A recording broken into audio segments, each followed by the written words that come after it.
The tradition has been that it has been. We can break traditions. I am all for breaking traditions. Yeah, I don't know.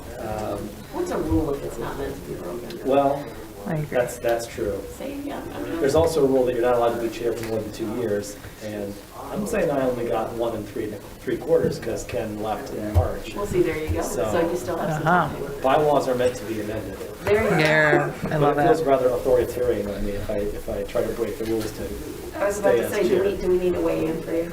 I mean, because, you know. Do we need to write a letter of I was gonna recommendation? say, I lied. I can do this. No, I Yes. actually, I think I would have more fun not as chair so that I could actually make motions and Oh, things, you know, I okay. can't do Cause that. problems. Well, no, Uh-huh. but, you know, fight for what I believe in from an emotion perspective as opposed to All trying right. to insinuate to others. All right, well, I'm going to wrap it up so we can get started. Okay, good evening. It is 6:30, and I'm officially going to call this meeting to order. Welcome to the Charter Township of Meridian Zoning Board of Appeals meeting. Today is November 10th, 2021. I will begin by calling roll, so if we can go, we'll start with Member Shorkey, and just say your name, and we'll move to the next member. Member Field Foster. Chair Mansour present. Member Hendrickson, present. Trustee Opsmer, present. All right. Okay, and first on our agenda is approval of tonight's agenda. Hopefully everybody got a chance. Oh, Keith, go ahead. Yeah, so we need to amend the agenda to include the October 13th Minutes. meeting minutes. Got it. All right, with the amendment, yes, Member Hendrickson. I'll move the agenda with the amendment that we add the minutes referenced by staff a moment ago from October 13th? Yes. Yes, those. Support. Supported by Member Shorkey, and we will go ahead with our vote. Member Shorkey, Yes. Member Field Foster, Yes. Member Hendrickson. Yes. Member Opsmer. Yes. And Chairman Stewart votes yes. The agenda is approved. We will move on then to the ratification of the minutes from October 13th. Do we have any notes or amendments to those minutes that anyone saw? I looked over them and saw all correct spellings. So I do thank our trustee minute taker. I did not see any amendments. I don't know if anybody else did, but I have none. okay. In that case, I am looking for a motion. So moved. Motion to approve the minutes from October 13th, 2021. Support. Supported by Member Hendrickson. We'll go ahead for a vote, and if there's no more discussion on that. Member Shorkey? Yes. Member Field Foster? Yes. Member Hendrickson? Yes. Trustee Opsmer? Yes. And Chairman Soar votes yes. The minutes are approved. In that case, we move on. We have no unfinished business. Oh, I'm sorry. We do have some communication regarding case number 1, ZBA number 20-10-27-1. And Keith, would you like to address that during your presentation or just note it that it's been received? Yeah, we can just note it. Okay, thank you. Yep. In that case, we have no unfinished business. We move directly on to new business, which will start us with ZBA case number 21-10-27-1, Loveridge and Door, 2050 Sheldrake Avenue, Okemos, Michigan, 48864. And with that, I will turn it over to Mr. Chapman. Okay, so the applicant is requesting variances for a front yard setback, maximum driveway coverage, and side yard setback. The applicant intends to construct a new 2.5-story single-family dwelling unit at 6074 Columbia Street. The existing dwelling unit on site will be demolished to make way for the approximately 4,040 square foot single-family home. According to the township's assessing department records, the existing home was originally built in 1931. In 1987, there were variances granted that permitted the construction of a second story to the non-conforming structure that didn't meet the required side yard setback. So also an additional variance was granted to allow the garage to be constructed 18 feet from the street right-of-way line. According to the survey that was submitted by the applicant, the existing garage is 16.1 feet from the street right away. The removal of the non-conforming structure eliminates those variances that were granted for the property. So the Lake Lansing Overlay District requires a minimum front yard setback of 20 feet. At its closest point on the property is the canopy that is located along the garage. Our zoning ordinance does not differentiate between a canopy and the actual single-family house, so they are considered to have the same setback requirements. The proposed single-family home encroaches 6 feet into that front yard setback, so it will be 14 feet from that front property line. The applicant is requesting a variance of 6 feet from the front yard setback of Columbia Street. So also the existing asphalt driveway is approximately 573 square feet in size and is non-conforming because it is covering 69.7% of the front yard.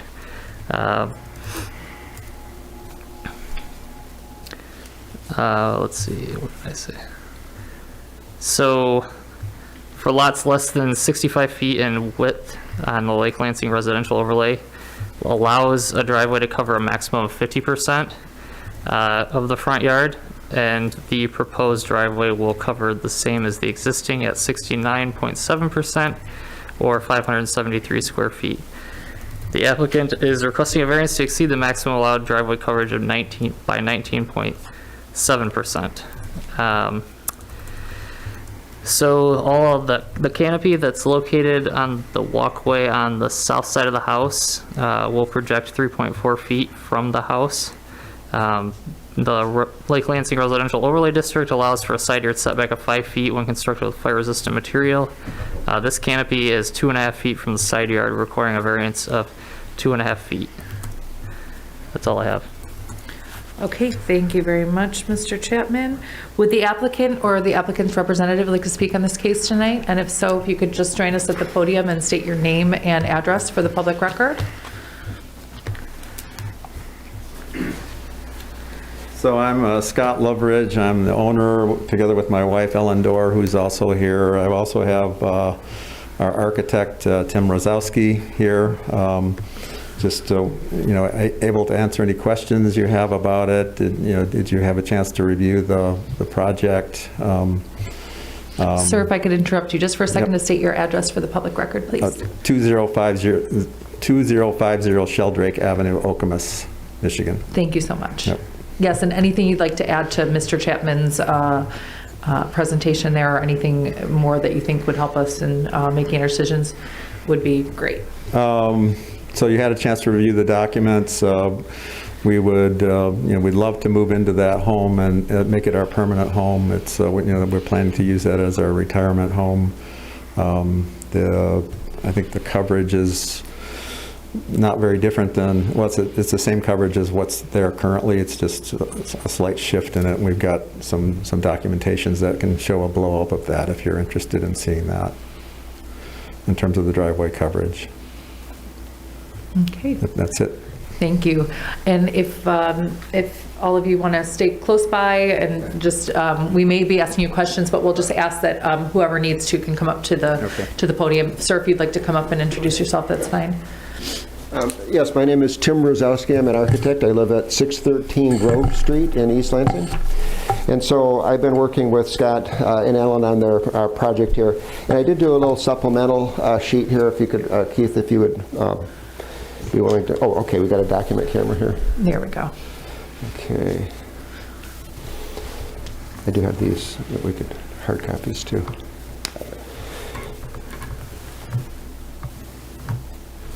Did you have a chance to read the narrative in the documents there? So you have good background. And yeah. I'm a former professor at MSU for 40 years, so I'm used to talking for 50 minutes or 80 minutes. So stop me, and we basically I can answer questions. But I just want to emphasize just a couple of points.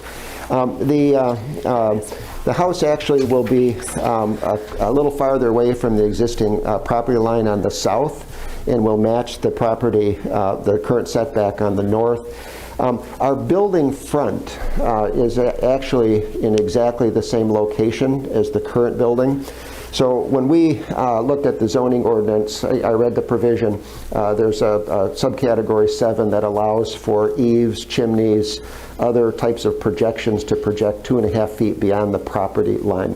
So on the south, we could project our eave 2.5 feet across. We could have a 3.5 foot eave up at the high level. It's my understanding or my reading of the zoning ordinance.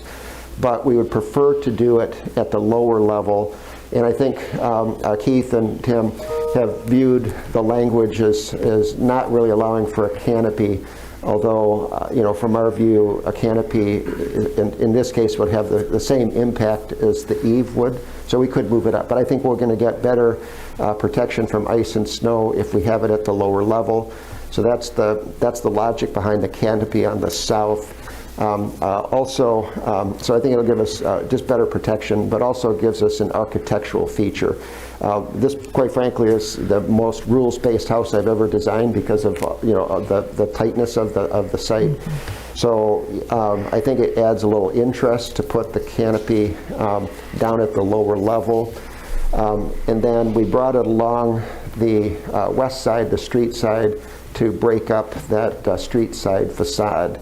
But I wanted to point out that the building front is exactly at the same location as the current one. So the current house sits 16.5 feet back from the street line, and that's where we're putting the building front. So the west side variance is really triggered by the decision to put the canopy on that side. And again, the primary function is to tie the architecture from the south side of the house around to the west side and to break up that surface. But I didn't know if it was clear that our building footprint is no closer than the existing property. And so with that, I guess I would just answer questions, and if you have questions. Okay, and it was Rosinski? No, Rozowski. Rozowski, I'm sorry. Yes. I just want to make sure I Yes. pronounce your name Yes. correctly, Yes, Rozowski. well, Okay. most people don't, but it's MROZOWSKI. Okay, great. Okay. All right, thank you so much. If you would like to give us a moment, I would like to offer anybody else that would like to speak on this case tonight that's in the audience that has anything that they would like to add. Okay, if not, then we are going to go ahead and get into our board time. All right. Anybody would like to start? Or anybody need any, or have any questions for the applicant or for Mr. Chapman? Member Hendrickson, go for it. Thank you. I got a question for the applicant, which is, as a part of the process of rebuilding this home, will you be tearing up the existing driveway? You can come on up to the, yep. I think Mr. Rosinski is going You to don't need answer my that name one. again in that, do you? Right, so. No, no. Yeah, no. okay.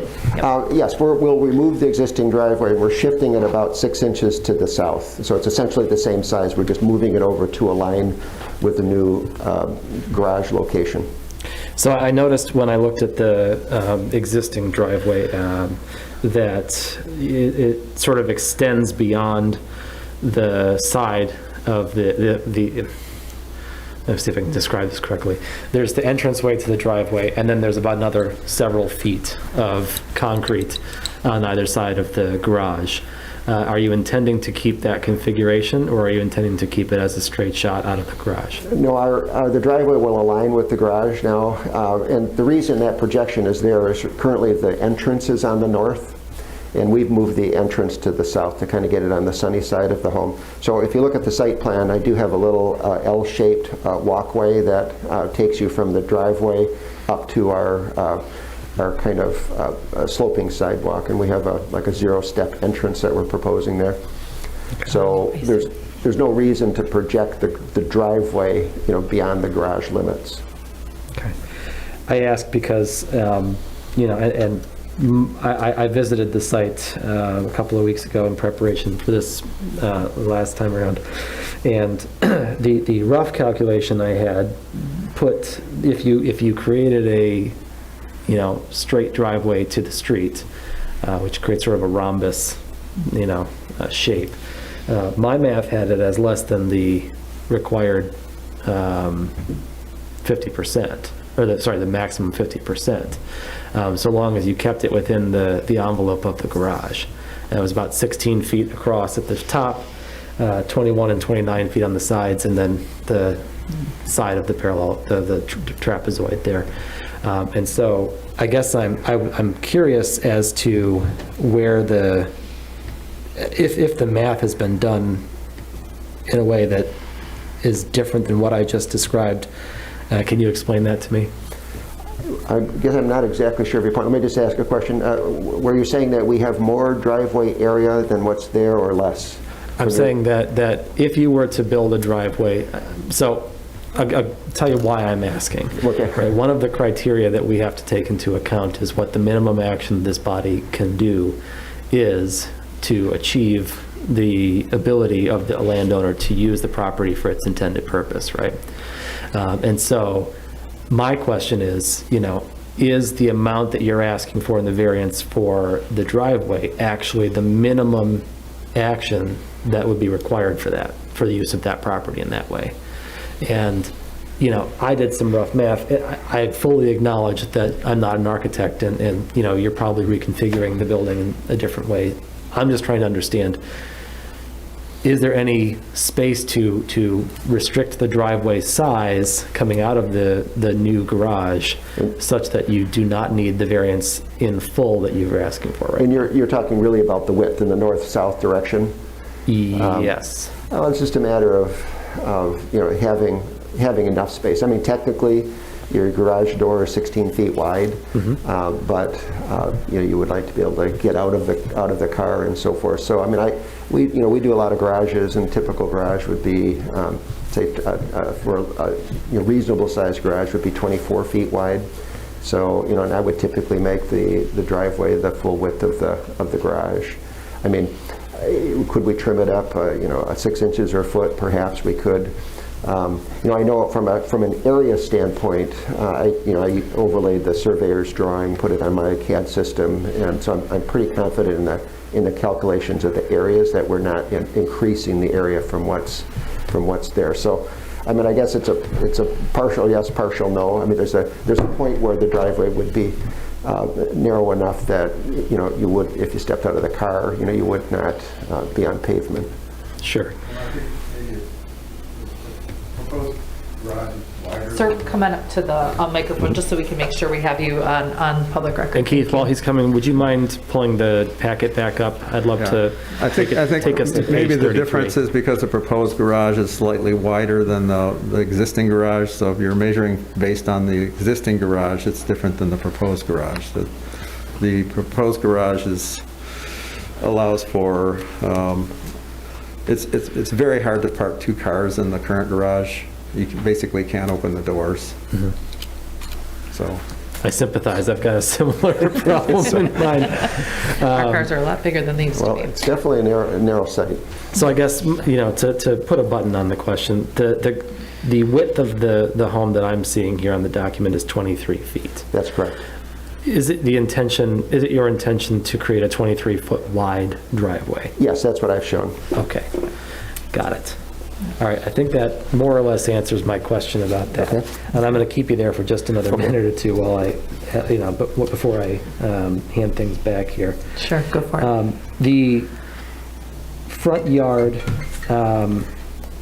canopy that you're intending to include in there, it sounded as though the function of that was primarily aesthetic. Yes, I mean, it does provide some shelter if somebody is, at that garage door, but primarily I would say it's aesthetic. Okay.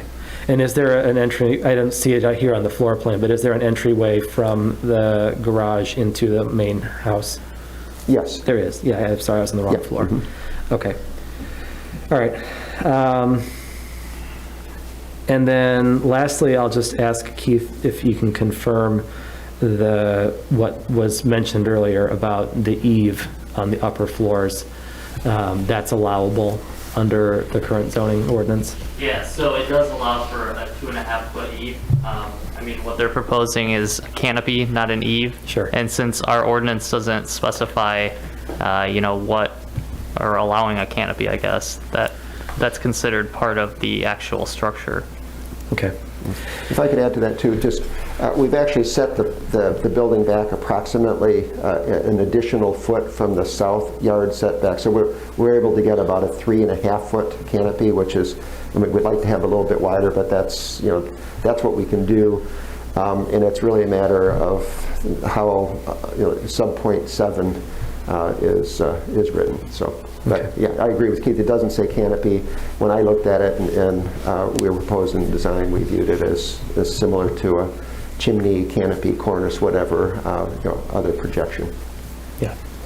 So we'll get into our criteria in just a moment. You know, at first blush, as I reviewed the materials provided and thought about the criteria that we have to meet in order to approve a case like this, I was left wanting for several of the criteria along the way, including but not limited to the minimum action that we can take to use this property for its intended use, as well as the uniqueness of this parcel, given that many of the surrounding parcels are of similar size.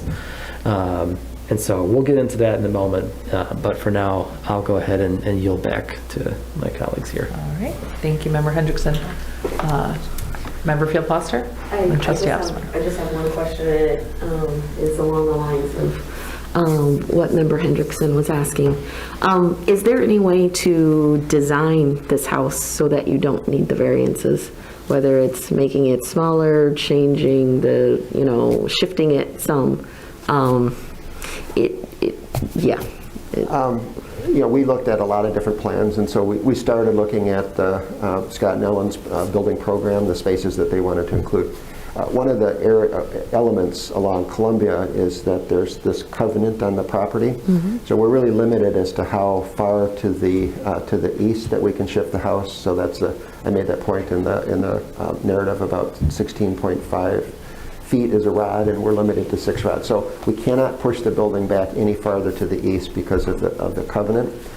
Typical garage is going to be 24 feet. You know, we need to get our entryway in, first floor bath, and then, so by the time you're doing it, if let's say if we took 4 feet, if you're counting from the building front, or if we moved it back 6.5 feet, I mean, you would end up with almost no living space. And you'd have a kitchen, a bath, and an entry, and you'd have you'd have a living room that would be about 8 feet wide.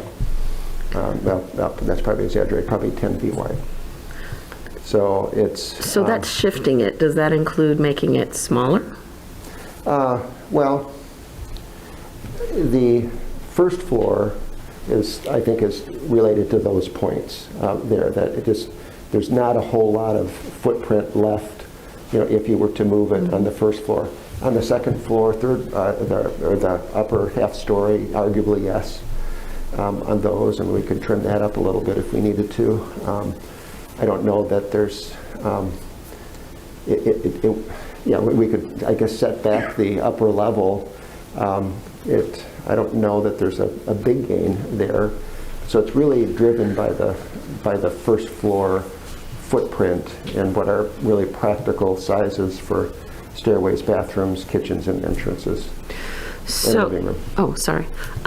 So I think I am probably along the same lines as Member Hendrickson on this, especially when you get to the criteria with the unique circumstances, but definitely with the minimum that could be done, particularly since with 2 of the questions you've mentioned that perhaps changing the design might get you closer to where you wouldn't need a variance, or maybe you wouldn't need as large as a variance.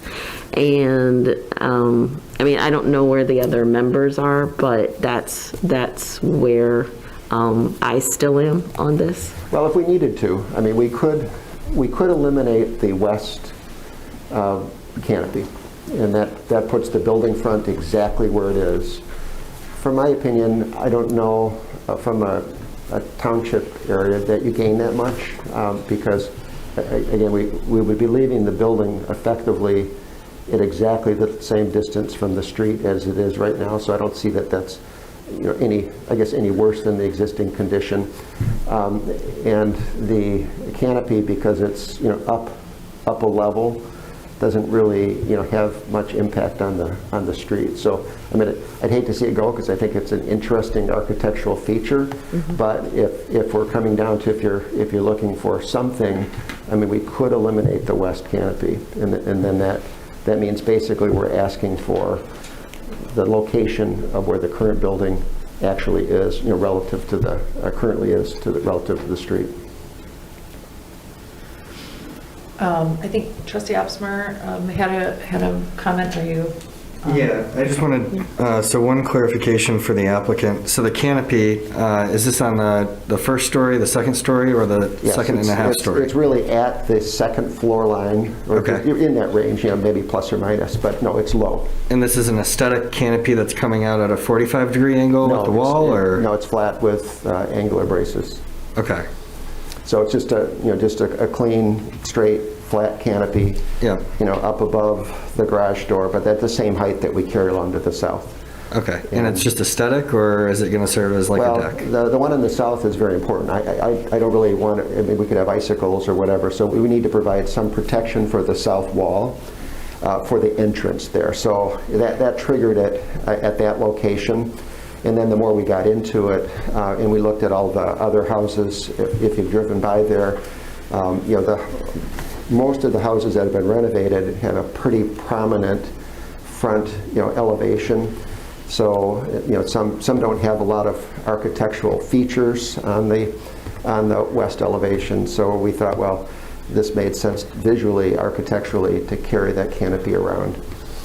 So the west one, I would say, is for aesthetics. The south one is really for health and safety. Trustee Opsmer, I just want to jump in just to clarify. The side yard setback is regarding the south side. This is a question for Mr. Chapman. The canopy on the south is what's triggering that side yard setback, not the one over the garage. Is that correct?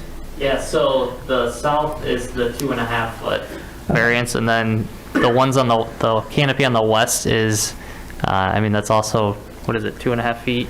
Yes, but that's for the front yard That's the front yard setback, Yeah. and so there's two canopies we're concerned with at this point. Okay, Right. I'm sorry, But there's, Trustee Opsmer, go ahead. this is a question, I guess, for Keith, though. I mean, your zoning ordinance doesn't specifically say canopy, but it also doesn't really say not canopy. I mean, it says eaves and things like that. So we are correct that we could, on the south side, we could simply move it up to the roof line and do what we're doing. It just would be up here rather than at that mid-height. Yeah, that's correct. Yeah. Okay, so moving that elevation of that canopy up to an upper level would not trigger the side yard setback?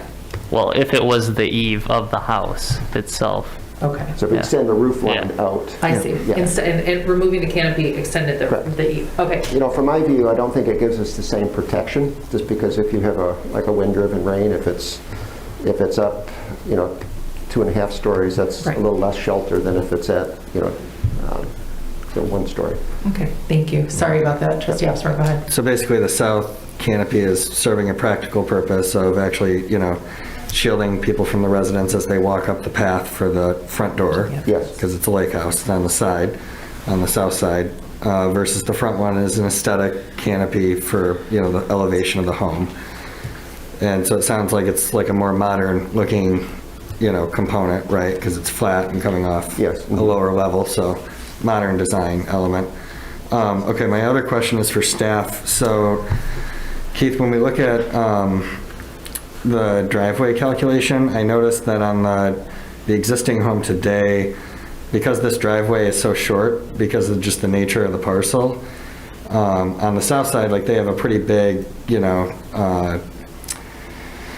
curve on that corner that's, touching on Columbia, because you need to be able to turn in, versus the proposed one, they've got clean lines going to it. So is the front wall, if the calculation's the same as the front wall of the garage, just slightly larger, and so the clean lines are balancing out, versus the one today is a little bit more oddly shaped to allow for that turn into the driveway and garage area? you might be misinterpreting the dimension line for the driveway line.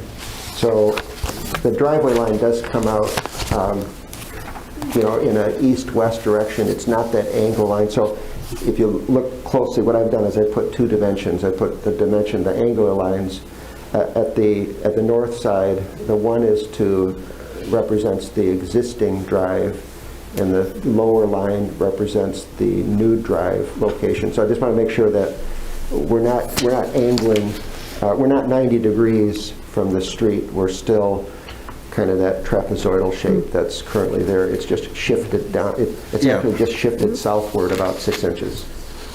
And of course, farther down you shift it, then the smaller the drive gets. And so then I calculated it out, and I put that square footage back into that little walkway. Yes, noted that the shape is trapezoid overall. I was just noting that the existing driveway doesn't have it doesn't come straight out, right? It curves around the perennials that are planted there. So I was just wondering, I mean, we don't have an overlay. What I'm saying is we don't have an overlay of the existing versus what you're proposing. But what you're proposing looks like less surface area because it doesn't, have that turn radius on the front of it. That's what I'm kind of getting at. But I don't know that that's true, just based on the calculation. Do we actually have a calculation of the current square feet, Keith? We do. And I put it in the narrative there. Yeah, I think in the packet, it looks to be the same. It looks to be the 573 square feet. And we can, if we can, how do you do your document, Cameron?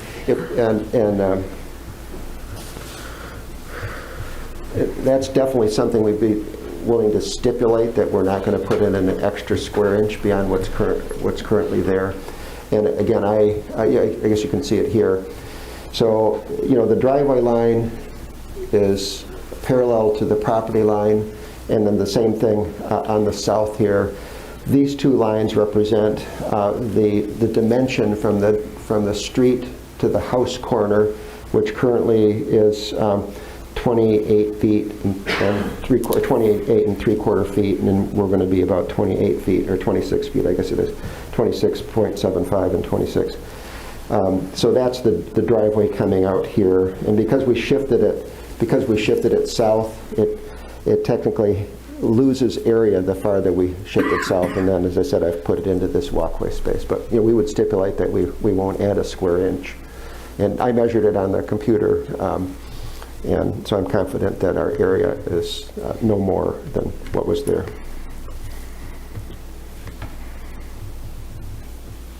Okay, those are all the questions I have right now. Okay. Thank you. All right. Anybody else have any questions? Are we ready to get into the criteria? I think all of my questions were asked by all of you, so.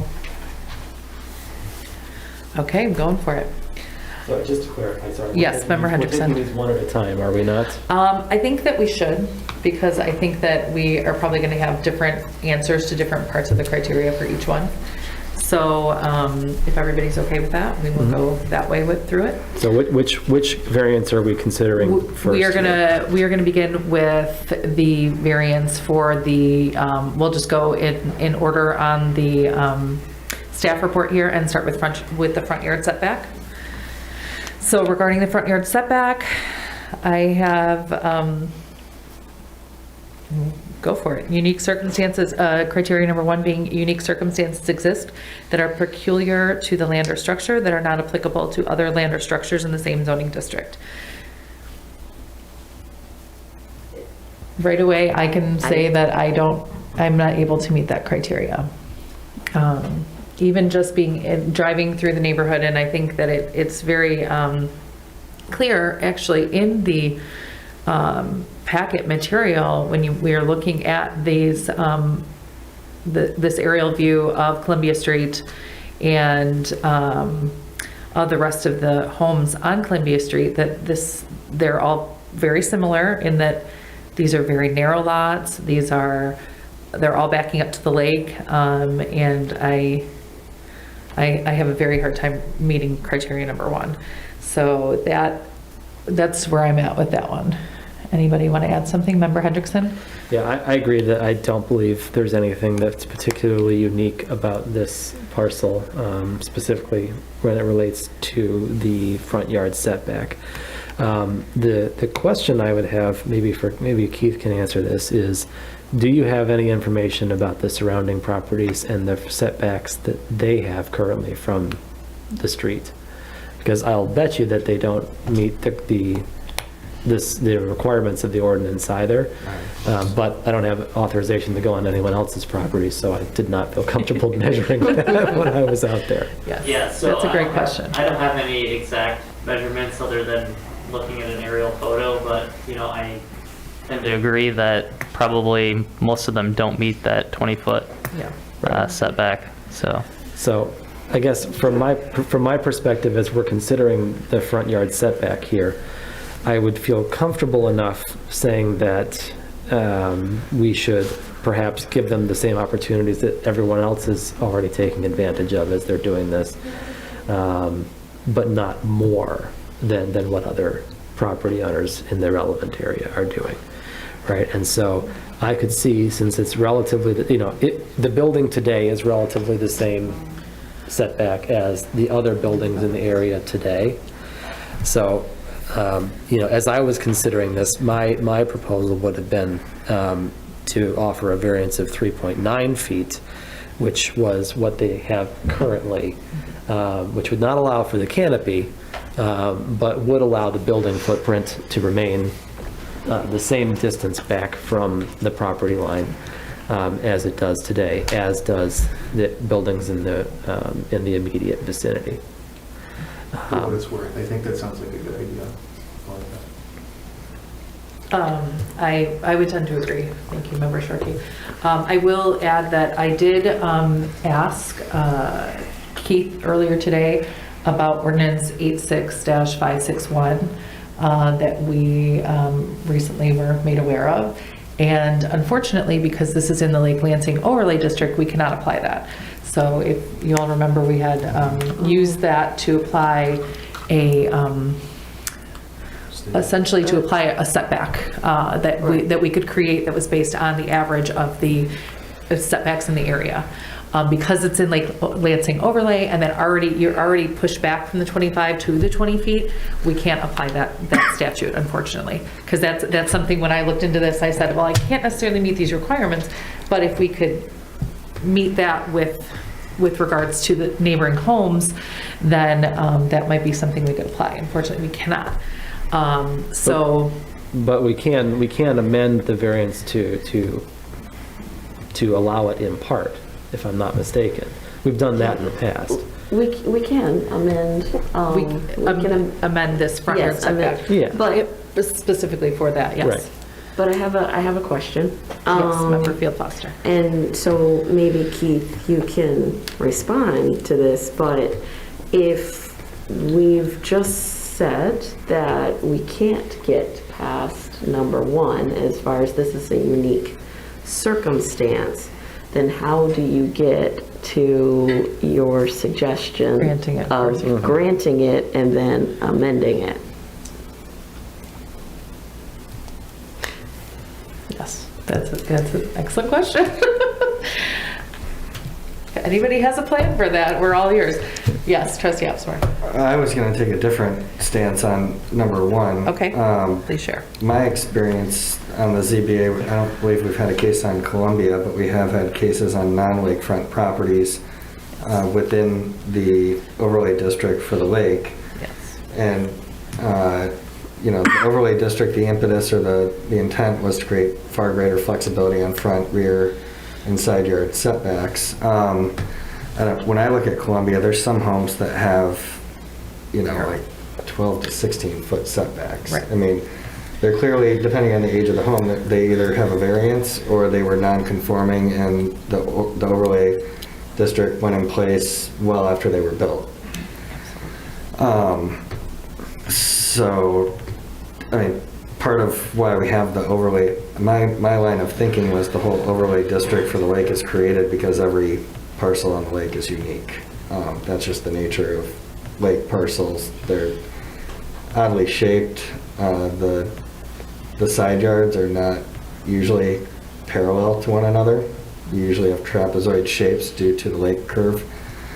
And then, of course, you have, Columbia, you have these older roads that are creating lots that aren't very deep, and then you have the lake setback, and the lake setback is important because people don't want people building into their lake view. Mm-hmm. So, I just think, my opinion is every property on the lake is unique that I've seen, just in terms of character and shape, and that's why there is an overlay district that exists for it. And I was looking at new and old parcels. I didn't measure, but I believe there's new and old parcels on, or homes on parcels on Columbia that have smaller setbacks. I mean, there are some that are imposing on the road more so than this home would be. So that was my take on number 1. Thank you. I will say, in going through the neighborhood and looking at other homes, I would definitely agree. I definitely saw that there were a lot of homes that seemed to be non-conforming. The issue is for us in this body that we have to take this case and try to meet these criteria. So when we look at unique circumstances, that I definitely hear what you're saying as far as the shape of the parcels, it in and of itself being lake property. It's a challenge for me still to get to unique, in that every parcel has these conditions upon it. But I suppose in that way, if we want to kind of flip that backwards as far as what Member Hendrickson's suggestion was as far as the 3.9 foot variance, would be that because this home is the age that it is, and it's not, it's conforming in that it has its variances. It's conforming with the variances attached as it is right now. That it's unique in that it's doing what it's supposed to do right now, and that we're not, oh goodness, I don't know what I'm trying to say. Granting it to stay the same size that is now could in and of itself be a unique circumstance. It's a stretch. Member Field Foster. So for the sake of trying to reach the 3.9 variance, okay, I'll say, okay, it's a unique circumstance, but when I get to number 3, strict interpretation and enforcement of the literal terms and provisions of this chapter would result in practical difficulties.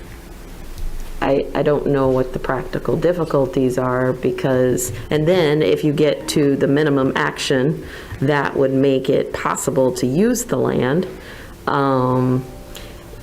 we've already heard the testimony that there could be some redesigning to get us either without the need for a variance or at least less of a variance. So I'm like, okay, I'll take the argument for number 1, but I would need help in getting past 3, 4, and 5. Practical difficulties and permitting the property for permitted use and the minimum action. Yeah, I think if we get to criteria number 2, is special circumstances are not self-created. That's a challenging one for me too, because yes, the lot in and of itself is not self-created, but this the home design and the canopy in and of itself are self-created, being that these are the things that we are looking at to grant the variance on. Then when I get to strict interpretation, I agree with you. That's kind of the challenging one. I do see from, we'll talk about that in the next kind of iteration, but for this in particular, where we're finding practical difficulties, again, I think that where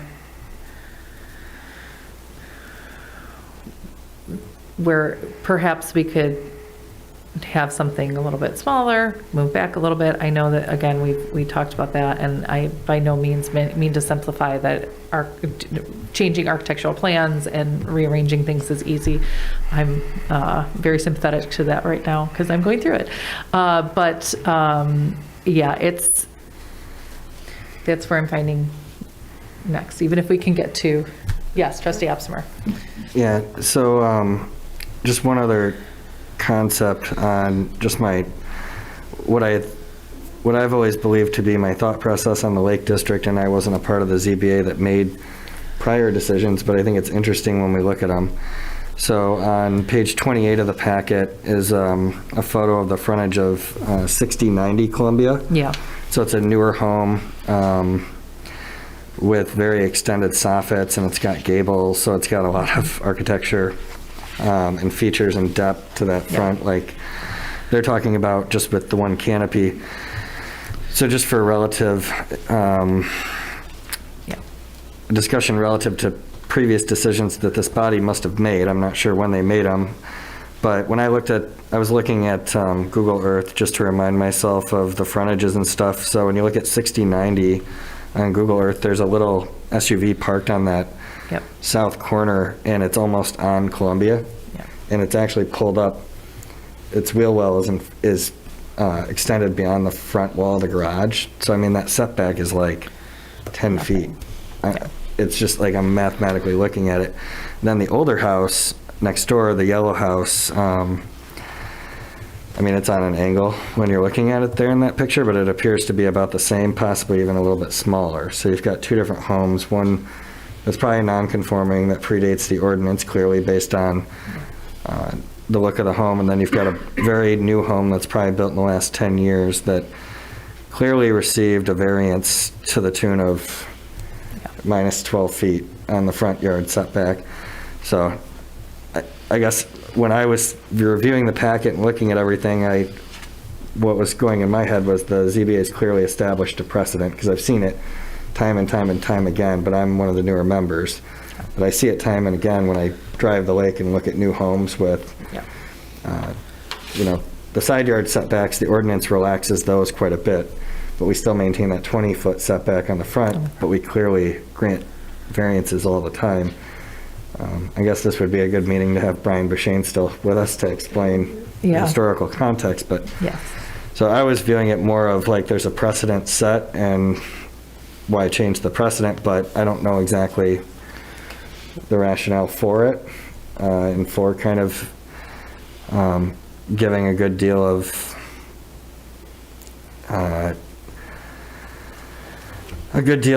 leeway on that front yard setback, but it's clearly there when you look, throughout the Lake District. And I think it's just it's probably because of all the non-conforming structures that have it, and there's just like no hope of getting it to the 20 feet. I don't know.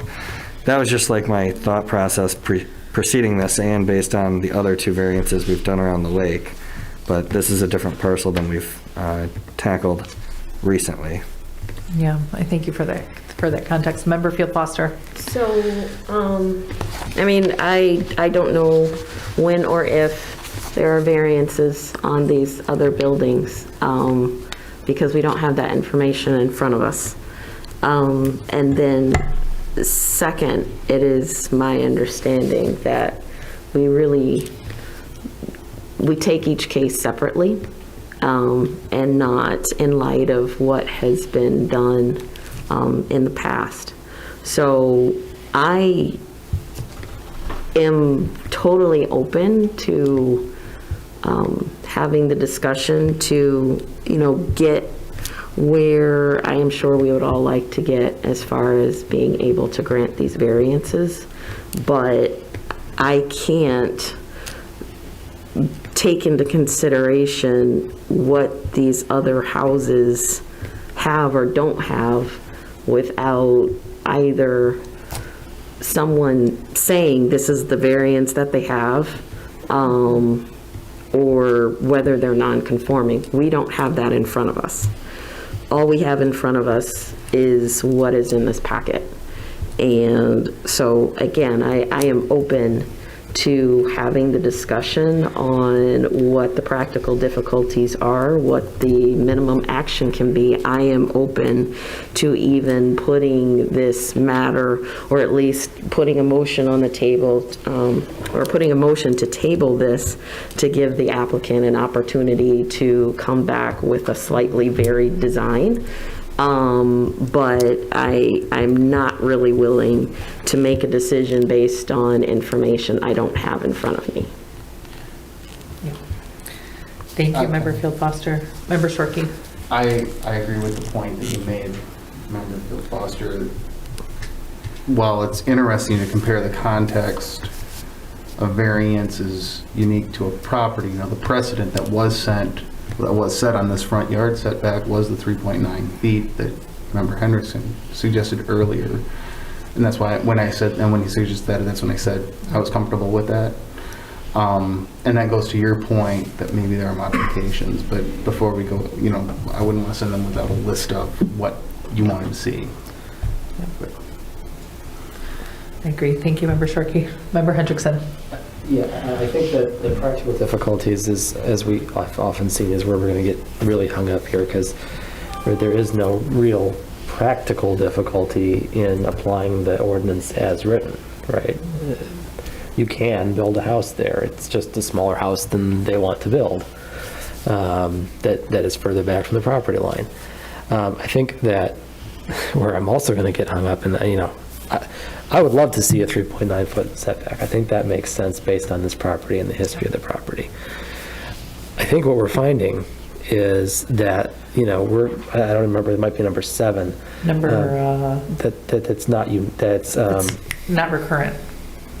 Right. Talking about, yes. Yeah. That's what we're going to see here, you know, and not that we're taking any of the other properties on this area into account at this exact moment, except to say that probably every house, as Trustee Offimer points out, is non-conforming with our current ordinance. Right. This overlay district has to be rethought. And so if we can't meet criteria number 7, because it is happening on every single property in the area, you know, I don't want these folks to be the recipients of bad timing when we discover a major problem that needs to get solved. But this is a major problem that needs to get solved, right? Because if we don't, we're going to see every property owner who wants to do something to their property back before this body. So could we find a way maybe to, you know, discover some practical difficulties, right? And could we find a way to determine that what we want to do is a minimum action, and could we find a way to make the property unique where, you know, because of the lakefront and the curvature of the lake or whatever, we could maybe do all of that, but this is not a unique problem in this area. And I guess my concern is that, you know, we're taking these one at a time, these three variances, but this is going to be true for all 3 of them, right? This district is in such a way that it needs to be rethought, and I'm concerned that the problems with the uniqueness, the problems with difficulties, the problems with minimum action, the problems with general, you know, the general issue in the area.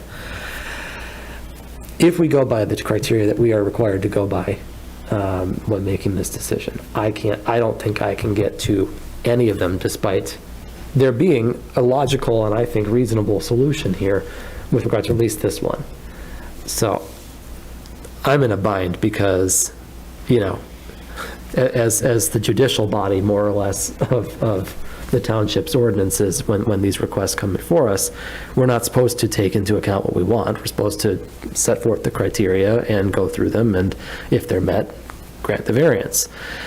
And I think what everyone here is hearing is that, you know, and feeling is that, you know, we're struggling to get through and create or have a justified rationale for getting past some of these criteria. So We can certainly table it if that's the will of the body here, and give the applicant some time to regroup in light of those comments. I would be willing to support that, should that be what we want to do. Otherwise, I'm struggling. Member Field Foster. Thank you, Member Hendrickson. So, I agree with everything you said. And I think what also goes to the struggle is, the applicants want to build their house. And I don't know how long it takes to change an ordinance. So I think at least to give them the opportunity with the architect is perhaps going back and taking some of our comments and suggestions and coming back with a new design that gets us closer to where we'd like to be, because we'll have to figure out and really look at 7 at that point to figure out how we're able to make that case so that the applicant isn't literally on hold until the township is able to review this and look at what is a necessary change so that we're not going through this over and over again. But I would move that we table ZBA case number 21-1027-1 to give the applicant an opportunity to come back with a different design. Support. Okay. So we have a motion to table. Discussion on that motion? I will just say that I completely agree. I could even make, Scott, I could even make a case, as flimsy as it may be, for most of the other criteria, but when I got to criteria 7 and thinking of the Google Maps as I'm looking at it as well, and that's where I really hit I just can't make that. But I completely agree. I would not want you all to wait and have to wait for Meridian Township to figure out how to adjust the overlay district to work in favor of homeowners that are trying to improve properties, that are trying to make modern livable homes, which I think is what you're doing. And I think that it's something that we want you to do. We just want we want to give you as minimal as a variance as possible. And it's very challenging in this district to do that. That said, with the motion on the table, I would like us to perhaps, since we didn't go through the other 2 items, perhaps give them our thoughts on those items so that they can really have an opportunity to discuss those in depth.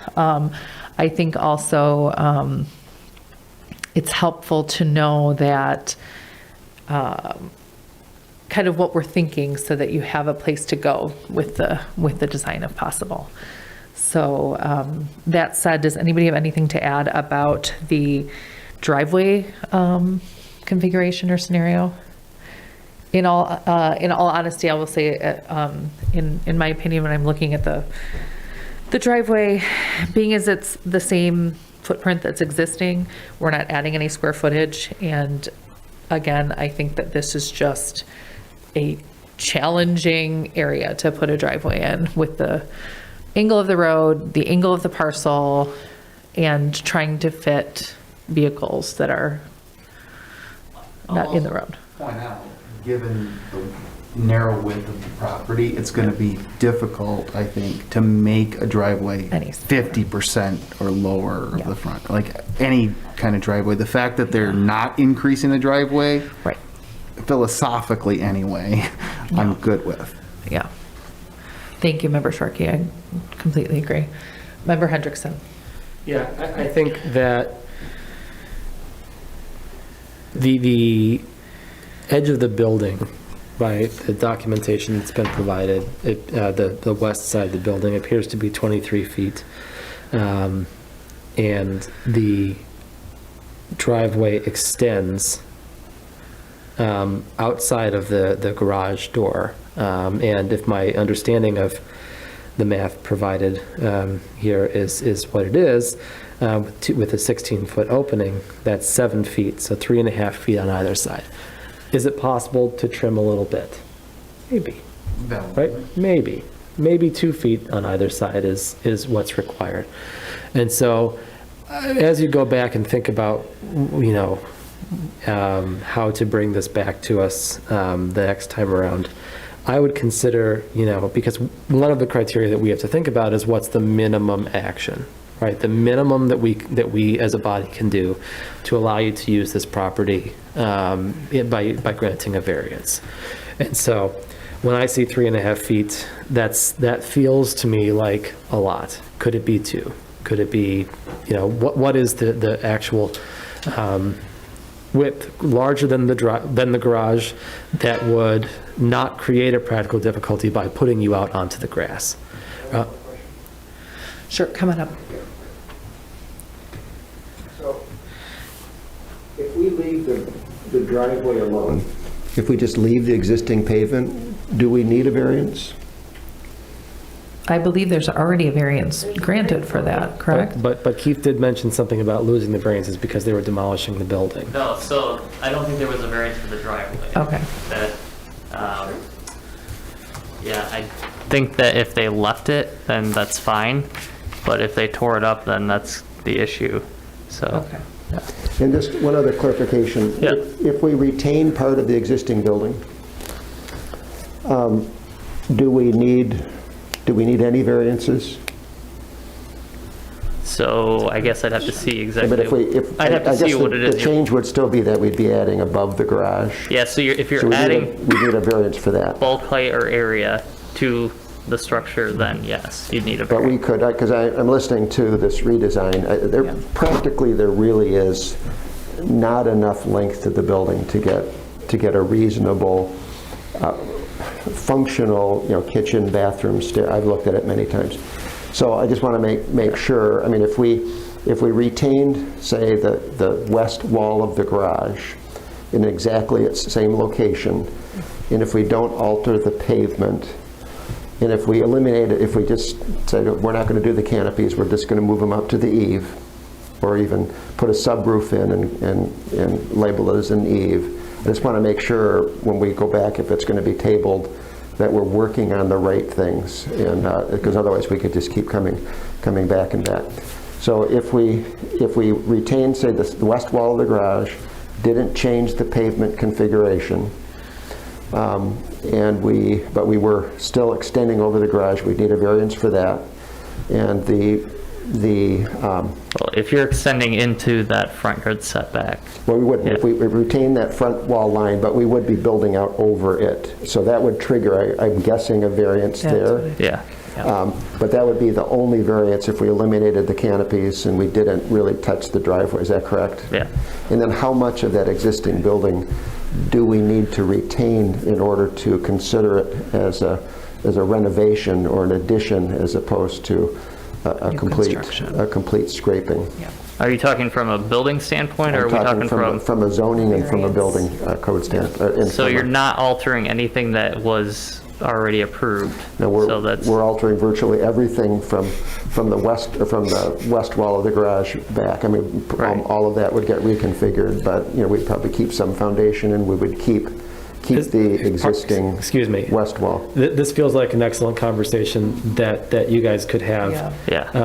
I just wanted to make sure. I think Mr. Ronkowski you're just trying to clarify what we are looking for as far as the board goes. I just needed to get some direction. So I don't really see Yes. that we'll be short. The building right now is the same. The existing building is the same length as what we're proposing, Right. and we're actually proposing a building that's narrower than the existing building. So. For me, I think it's difficult to shorten the building beyond what was currently there. I just want to make sure we're going to be working on the right things. And I do think you've touched on. I'm sorry, Keith. Go ahead. Oh, I was just going to say, and certainly we can discuss after this meeting too. Yeah. That's Okay. All right. Yeah, I think that the things that stand up to me as far as our discussion gone so far is those canopies. And I do think that it sounds like there's some solutions there as far as raising those up as eaves, drawing out the roof line, as you said before, and the driveway, I think, was something that, that everyone was kind of in agreement with. As far as, I think I would leave that as a conversation with you two as far as what gets triggered as far as a variance goes. But coming down from 3 variances to 1 variance, coming down from, you know, the less you can make the variance percentage-wise, you know, foot-wise, that's gonna help us to make a better decision, because as Member Hendrickson had pointed out, we do need to look for, in our criteria number 5 is minimum action. So I think that is what we're looking for. The least amount of possible invariance that we need to grant in order to make this work for both the homeowners and for the township ordinance. So we would like to give that opportunity, because that, like you said, you don't want to have to keep coming back and forth, and we don't want to have to keep tabling and talking and discussing. We'd rather give you the opportunity to go back and do those things and have conversations with the building department and figure out what exactly it is that can stay within those ranges that's within that minimum action.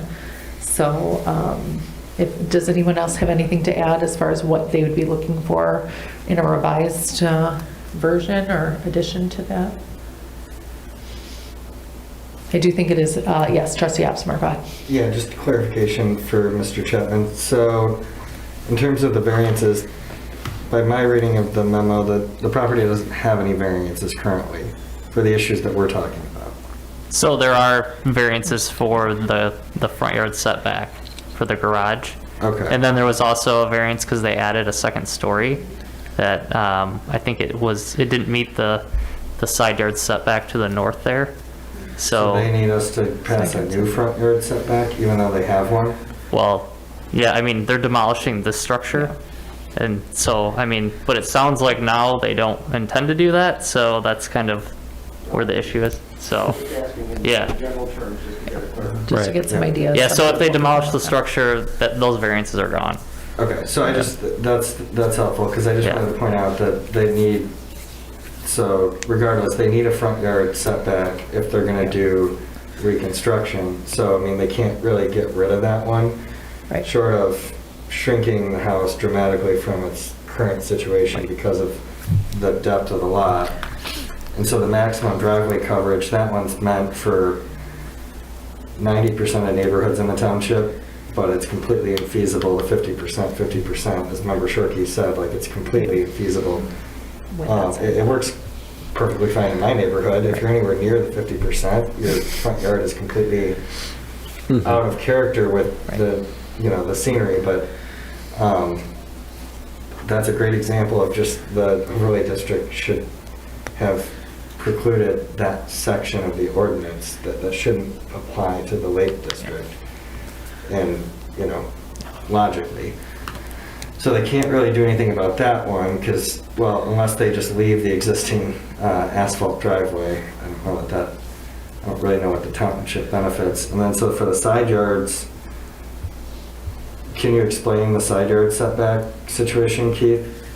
Are the canopies just causing it? Because they're minus the canopies, they're at 5.9 and 5.5. So what is the side yard setback? I know. Yeah, so to the south there, that's the issue. As long as they build with fire resistant material, they can go down to the 5 feet on the side yards, because normally it's 7 feet. Yep. So that canopy going the 3.6 feet. So that's the issue with the south. So they're not even asking for a variance minus they're not asking for a variance on the north side. They're asking they're technically asking for a variance on the south side. So the only one that they really can get rid of is that last one, without fundamentally shrinking the property in a huge way. And even if they shrunk the property, they still can't meet, so even if they meet the front yard, they can't meet the driveway. The driveway actually gets larger because it has to go up to the front of the house, right? I'm just trying to understand what can actually feasibly be done. So you're saying if they had the 20-foot setback, they're going to have a larger driveway coverage. So is what you're saying. Okay, yeah. Yeah. Not as a percentage, but it's a larger Yeah. driveway. It would be It's deeper. impervious either Yeah. way. It Yeah. could be narrowed slightly, to Member Hendrickson's point, yes, like the width could be narrowed, but Yeah. they still need the variance. So it's a matter of, to his point, minimal action. Right. So, I certainly agree with everybody on the literal interpretation. I read the criteria the same way. It's a learning experience looking at the Lake District and just how it's been applied, because I look at all the driveways, and they're like all wider than the garage doors, and on that street, I think there's a fairness issue. But Yeah. I certainly agree that the criteria that we use, if you're just reading them strictly, it's very hard to concur with it.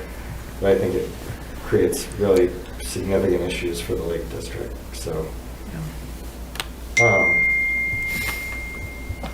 But I would be willing to support it if perhaps the applicant came back and resolved the canopy issues by moving them up to the roof line, and then that would get rid of one of them. Yeah. Thank you.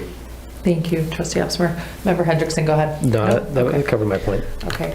I tend to agree, and I do think that we definitely, as a body, need to perhaps make a plea to the township and to planning about this overlay district, because it is challenging for residents. And I do think, I would agree that there's an equity issue here as far as what we see in other homes. I mean, looking at the packet materials and looking at driveways that go the span of the width of the homes in the neighborhood, driveways that are, like you said, deeper because they go back a bit more. And the reality is that, when these homes were built, there might have been one car in the driveway. Now there's at least two. So we do live differently now. And I understand to the point that the architect made about, just the home, being livable and space-wise. So all that said, I do want to give these applicants a chance to come back, because I would agree. I think there's nothing that can be done about the driveway. I feel strongly in that way. I don't think that there's, other than shrinking the sides a bit, I don't see where there's much room to make that any more minimal than what it is, and that it's the exact existing footprint is fine with me, personally. But I think it's just those working with us on those canopies to bring those up and making those setbacks as minimal as we can grant would be ideal. Yes, Mr. Ronkowski? Because the item 7 identifies, a number of features that are allowed to project over the property line, do you have the ability just to conclude that a canopy is just like one other example feature that's allowed to project 2.5 feet beyond the property line? I don't think that we have that authority, Keith. We can't necessarily. Yeah, so that was the interpret that interpretation specific- that, that our director gave, so that's. Although he said something different in the email. He actually said in the email that he thought we had a pretty good case for the argument of the canopies as being within that chain of elements. I can show you the email. So I just wondered if the board has some.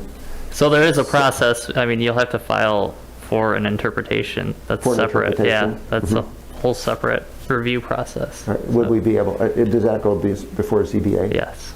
So could we, if we come back, can we put that into our Absolutely. element? Yeah, we can talk about that more later too. And then also, you would have in your records I heard some discussion of the zoning variances. In your records, I mean, if we went through property by property, we'd be able to see if there were any granted. Because there has to be for some of the newer homes there. Yeah, I know there are variances that were granted. Yeah. I don't know specific properties, but we can certainly get that information too. Do we have to file a freedom of information No, after? no. We could just No, be no. with you? Yeah, okay, we'll- good. Thanks. That's great. we'll take a look Yeah, at it. Thank you. Yeah. So there's a motion on the table. Yes, so after all that discussion, motion on the table, any further discussion on the motion on the table? If not, we will go ahead and take a vote.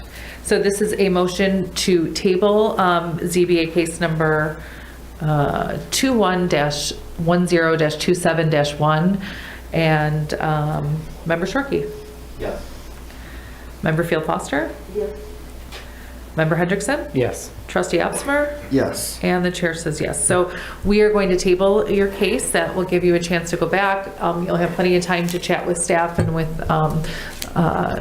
Keith and Tim, and hopefully come back before us quickly so that we can get you started. But on that note, is there anybody else that would like to speak on this case this evening? Okay, so your variance application has been tabled, and hopefully we will see you again real soon. All right, on that note, we are going to move on to our second case of the evening. Let me pull Can I that ask up. for a brief recess of a couple of minutes? Yes, Thank you. yeah, absolutely. We will take a short recess, and that'll give us time also to pull up our information.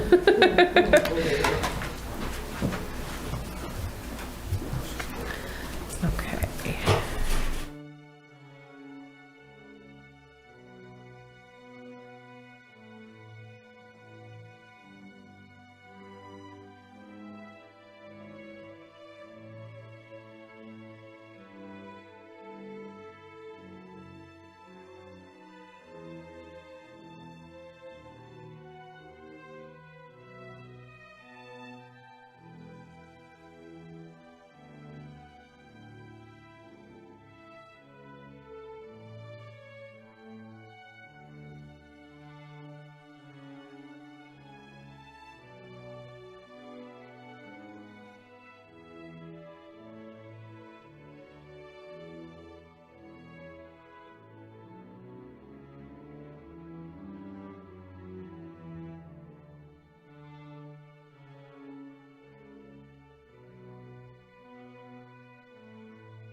Talk after the meeting. Okay, yes. You guys might help me. All right, People yes. get frustrated with me proposing too much. All right, we are back from need new goals. a brief recess here, and we will get into our next case, which brings us to ZBA case number, where am I in my packet? 21-11-10-1, John E. Green Company, 220 Victor Avenue, Highland Park, Michigan, 48203. And with that, I will turn it over to Keith. Okay, so the applicant's requesting variances for fence height and the site triangle. So John E. Green Company, the applicant, is proposing to add a 7-foot tall privacy fence that surrounds the property at 4910 Dawn Avenue. The property is .723 acres, is zoned industrial, located on the east side of Dawn, just south of Grand River. The industrial zoning district requires that all outdoor storage be screened. It states that storage may be permitted outdoors, but shall be effectively screened by a solid, uniformly finished wall or fence with solid entrance and exit gates, which wall or fence shall in no case be lower than the enclosed storage. So the applicants were proposing to replace the fencing that was previously removed in order to repave the site. The fencing will be in the same location as the previous. The previous fence was 7 foot tall with 1 foot of barbed wire fencing on top. The proposed fencing would not include that barbed wire, but would be 7 feet tall. So section 86-506 requires that no fence be higher than 6 feet in height. So a variance of 1 foot is required. On site, there are 2 access points on Dawn Avenue. The north of the building has one, and then there's one just to the south. The zoning ordinance requires that the intersection between the driveway and the street be clear of any fence between the heights of 3 and 10 feet within the site triangle area. This area is measured by going 35 feet along the back of curb or edge of the asphalt in the street and the edge of the driveway where it meets the street. You then connect to those 2 points. The proposed 7 foot tall fence will be entirely located within that site triangle of the south entrance of the property. So a variance is requested to allow the fence to be in the site triangle between the heights of 3 and 7 feet. So a variance of 4 feet is requested. That's all I have. Okay, thank you, Mr. Chapman. Would the applicant or the applicant's representative like to come up and add anything of interest? And just please state your name and address, please, sir, for the public record. My name is Craig Sperry. I'm a representative for Johnny Green Company. Our address is 4910 Dawn Avenue in East Lansing. Thank you. Anything you'd like to add? I didn't understand the entire reason for the variance because I wasn't the one that actually talked to the building inspector and Keith up front. One of our other project managers did at the time that we were attempting to get the fence installed. Is the reason that we're being forced to apply for a variance because the fence on the south side of the building is too close to the road front? So the reason on the south side is for the site triangle requirement, but the overall height of the variance is also the issue. So that's pertaining to the entire site. So My the question- entire site has a 6 foot, Well, not the entire site. The north side of the parking lot or the building has a lot that's not enclosed by the fence. It has about a dozen parking spots in it. The fence is all the way to the back of the building Well, on the the entire north side. site in terms of where you're proposing to put fence is what I'm saying. So like, no matter where you put the fence on the property, it can only be 6 feet in height, regardless. So, any fence, 6 feet in height. Okay.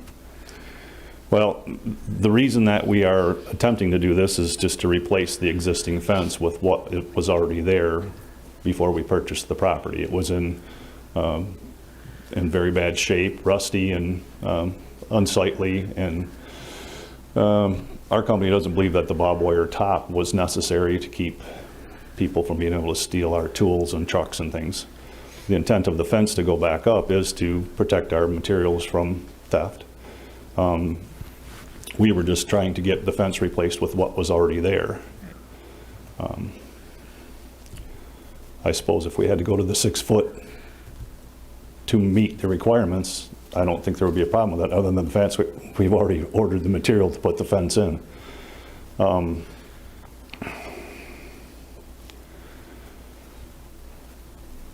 And I understand that you people are here giving your time up to make sure that the codes are followed. Our question is, if we're just replacing the fence with what was existingly there, and every other building south of us in the industrial park and west of us in the industrial park has equally as high fences or higher, then why is it that the industrial park is now being required to have a shorter fence than what was granted in the past?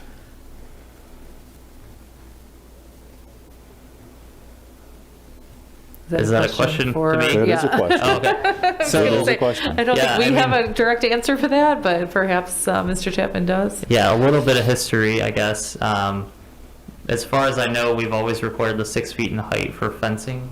I don't know when this fence was installed. We don't require permits for the fencing itself, so it's likely that when it was installed, it was illegal. And to be honest, with the rest of the fencing in the area, it's probably the same issue. So that's, yeah, it's kind of it. So for us to get granted the ability to do this, we just have to lower the height of the fence by 1 foot. Yeah, so if you go to 6 feet, you don't need the height variance. No matter what you do within that site triangle, if you go to 6 feet, you're going to be within the 3 feet to 6 feet range for that site triangle. So you're going to need a variance for that. So that would be the fence on the south side of the That would building be- that's too close to the road, Right. as far as the the ordinance is concerned. Yeah. How far setback is required for that fence to say at 6 feet? So it would be out of that site triangle, the 35 feet south and then 35 feet parallel to the drive. Anything within that area wouldn't be able to go over 3 feet in height. It doesn't give us any protection. But if you, sorry, just, So I think if you'll let us, Mr. Sperry, right? Yes. If we could discuss it too, because I think part of your conversation that you're having with Keith is something that we can discuss as a board to try to grant that variance Sure. for you. We can't answer the questions as to why the other parcels, just like with our last case, we have to take each case individually. So you did the right thing, you were getting the permit, you're doing it the right way. We appreciate that immensely, and I know that staff does as well, because that makes enforcing these codes a lot easier. So if you'll give us a chance to take a look and maybe just stick close there to the podium so that we can ask questions as Sure. necessary. Because I think that if we can understand what this, where the site triangle is and what that looks like on the parcel, I think that'll help all of us to kind of see what we're looking at here. Because it's easier to see it, I think, than to discuss it theoretically. But if that's okay with you, I'm going to get into our board time so we can discuss, and Sure. and if you stay close, we can ask questions as necessary. Okay, let's get into board time. I should say, if there is anybody else here that would like to weigh in this case or has anything to say on this case, there's nobody in our audience, so I will close public comment time and go to board time. Anybody that has anything to add or questions? Trustee Absmer, go ahead. Yeah, so I just had a clarification for Keith. So when I'm looking at the site triangle, I think it's on page 46, I just had to reload my packet. The diagram shows, a street intersection. Does it only apply to street intersections, or does it apply, because there's no adjacent street so far as I can tell on Google Earth? So if you go on the next one down, I believe it shows, you have to scroll down one more page. It shows the driveway and then the street. yeah, figure 2 on page 47.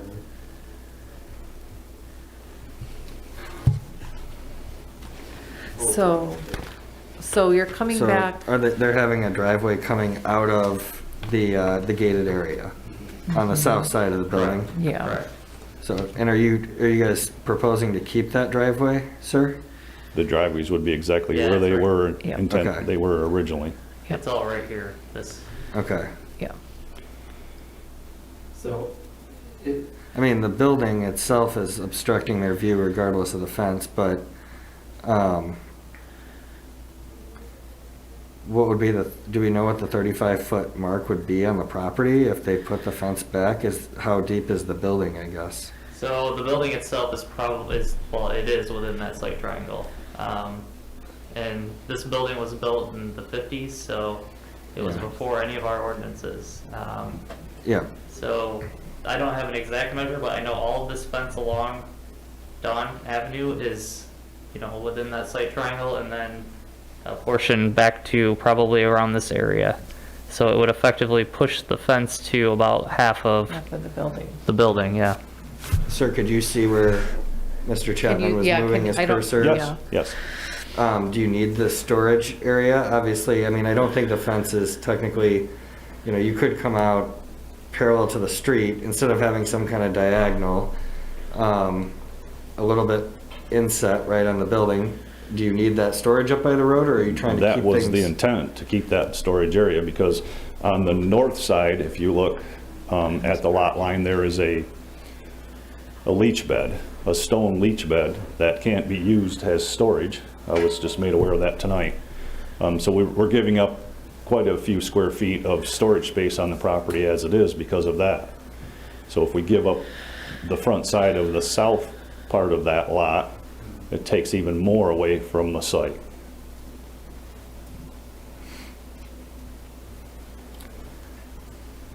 And the fact that there's garage doors at the north end of the pole barn and the west side of the pole barn in two locations, that's the only access points to the pole barn with equipment, forklifts and things like that to offload semis with materials and things like that. So if we give up that space for storage, there's no sense in even having a pole barn there. Okay, you're trying to bring in semi-trailers to Yes. load up and unload too, so you've got Yes. pretty long.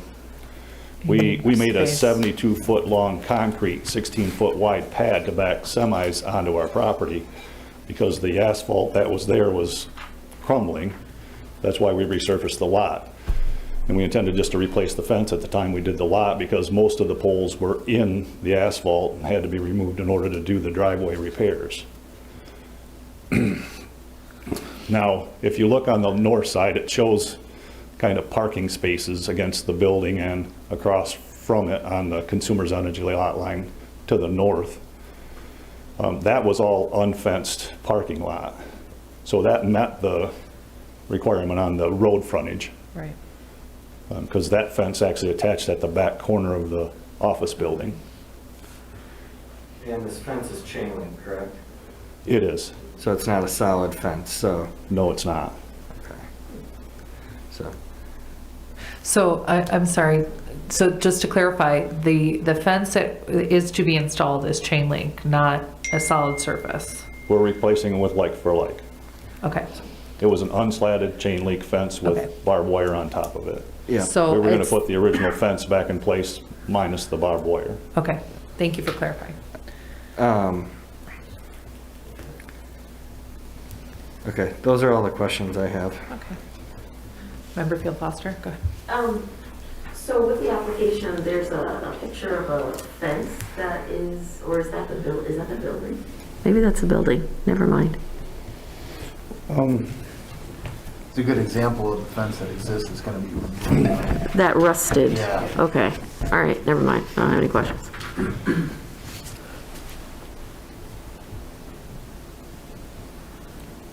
Any other questions, or you ready to Yeah, get that was- into criteria?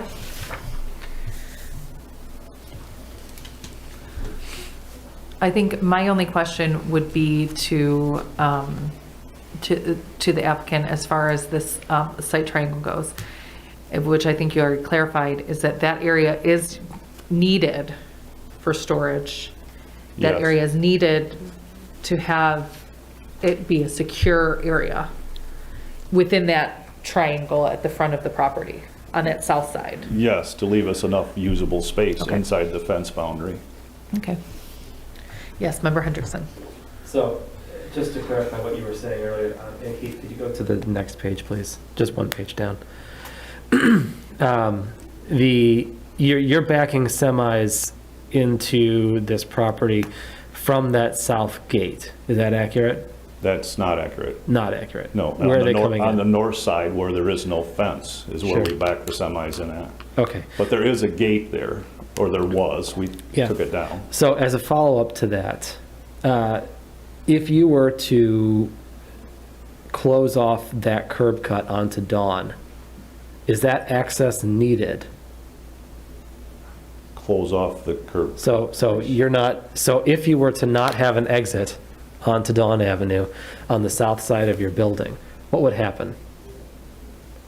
Oh, I see. It wouldn't make any Because if you difference. didn't We'd still have- have an entrance. You'd still have an entrance on the north side, Sure. right? So Our if, our intent is, against the building on both the north and the south side, we're going to put parking lines, and those will be the employee parking spots or visitors parking spots outside the fence on the north side as well. right. And I understand what you're getting at here, but I guess what I'm trying to say is the site triangle, so we consider two variances in front of us, right? There's a 6-foot, 7-foot fence, right? If you make your fence 6 feet, we have no issue, right? So we'll get back to that in a second.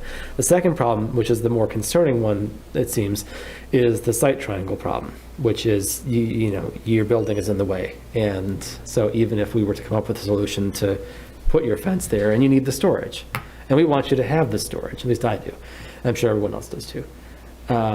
So what I'm trying to get at is, how do we solve the problem of giving you fenced-in storage without requiring a variance for the site triangles, right? It can't be done, to my guesstimation, looking at this, without either moving the building or granting a weird variance with the directions of this fence. What can be done, if you don't have an exit there onto the road, then you wouldn't need to worry about the site triangle because there's no cars pulling out. Do you follow? I do. So I'm wondering if we can solve a problem. So we'll really solve two problems here, because it's, you know, something that we always strive for, to reduce the number of curb cuts. If you're comfortable with and having only one access point onto Dawn Avenue on the north side of your building, I think we solve the problem of needing the variance. Agreed on the site triangle. Yeah. And so the only thing left is the fence. And if you're willing to have a 6-foot fence, then we've solved both problems. That's kind of difficult because the company's already spent the money on the 7-foot fence. I understand. And it would match all the fences that it actually attaches directly to on the neighbor's property line. Right. I have pictures to prove that. I believe you when you tell me that, right? Like, I completely understand where you're coming from and wanting the uniformity. The unfortunate nature of, unless there's variances on all of these properties, which Keith, I assume, would tell us if there were, or, but it's entirely possible that those were non-conforming and were put in without the knowledge of the township, right? And so when we consider a new application, and you're doing all the right things by coming to us and doing that, we have to apply the ordinance, you know, as it's written. And so I think that's where, you know, logically, sure, we want it to be consistent from end to end down Dawn Avenue. But also, we have to follow what the ordinance requires. So, and I do sympathize with buying the material. That's very difficult.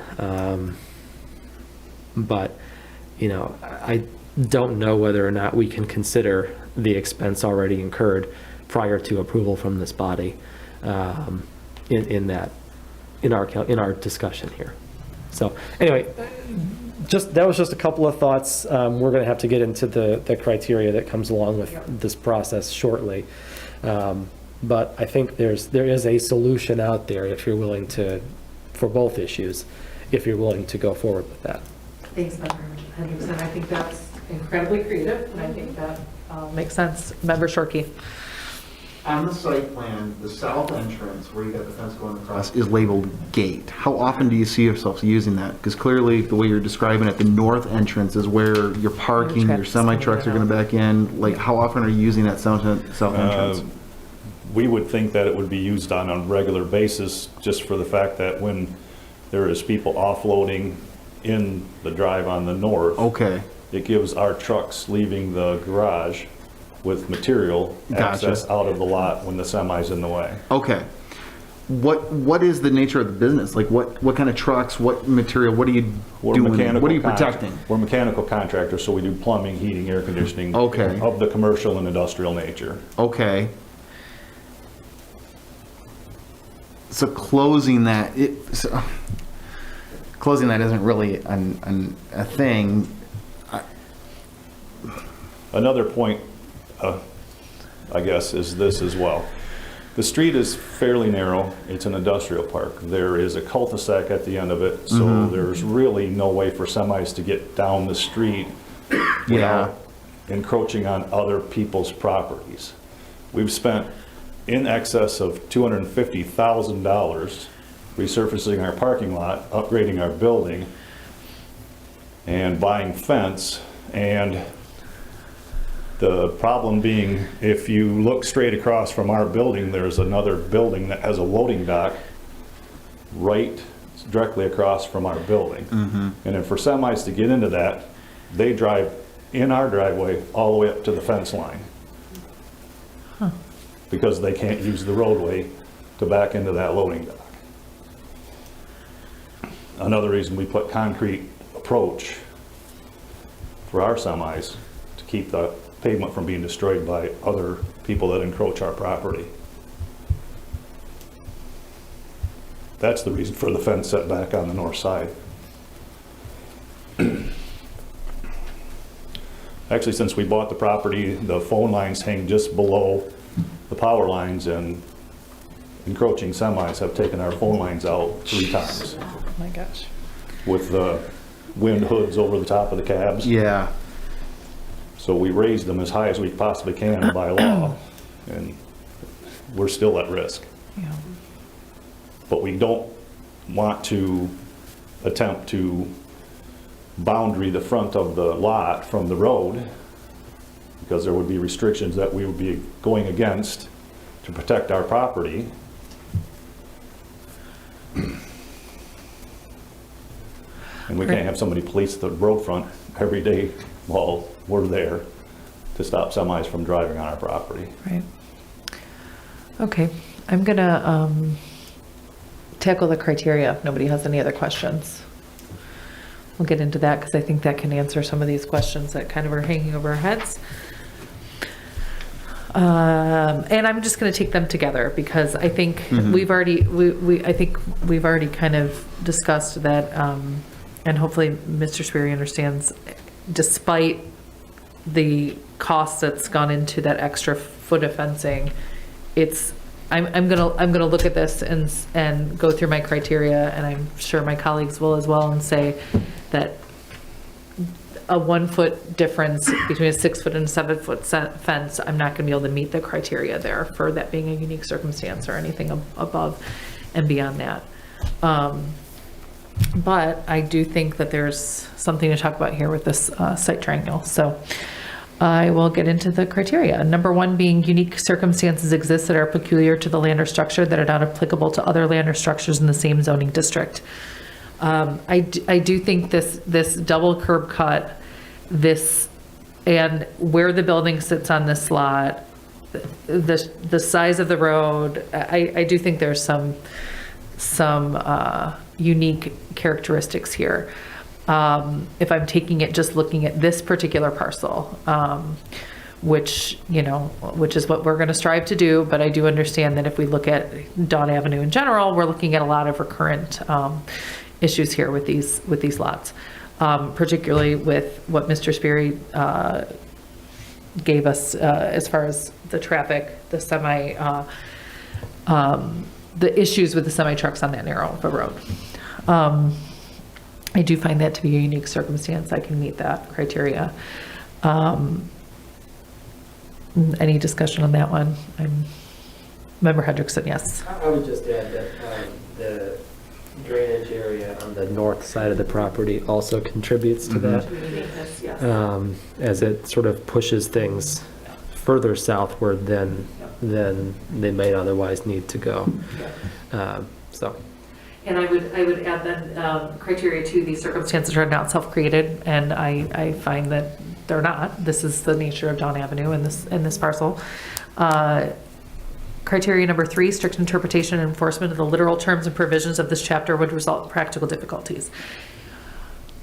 When we look at this and we see the way that you use the property, and granted, the variance goes with the property regardless of whether Johnny Green is on there or someone else buys the property down the road. But to be usable industrial space, to have the storage, to be able to have the vehicles, to have the traffic flow as necessary to get in and out of this property, I do think that there are some practical difficulties, and I do think with needing to secure that lot, I do also think that there's, that's providing a practical difficulty to be able to properly secure their site.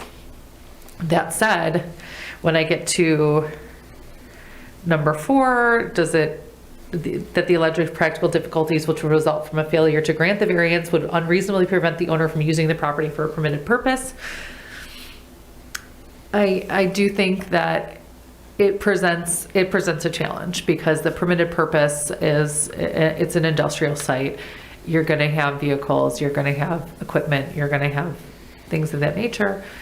Where I will start to struggle is with criteria number 5, which is granting the variance as the minimum action that will make possible the use of land or structure in a manner which is not contrary to the public interest and which would carry out the spirit of the zoning ordinance, secure public safety, and provide substantial justice.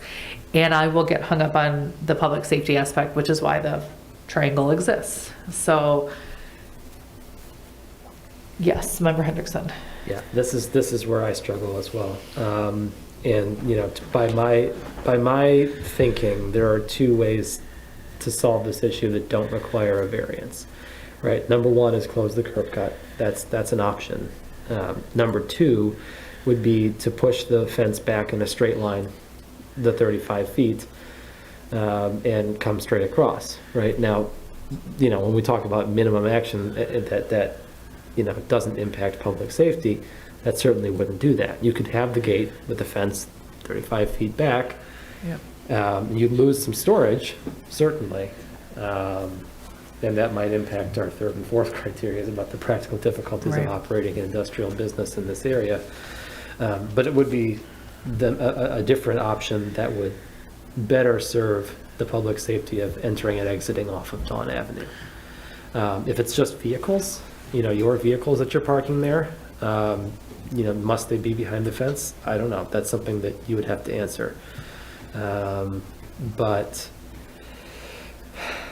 it's tricky because you want to create a safe environment not only for your drivers, but for those that are on the road as well.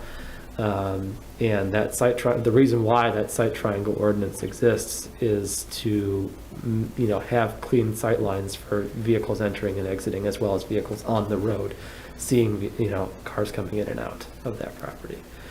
So I don't know that the minimum action is to do this without impacting public safety is to grant a variance in this case.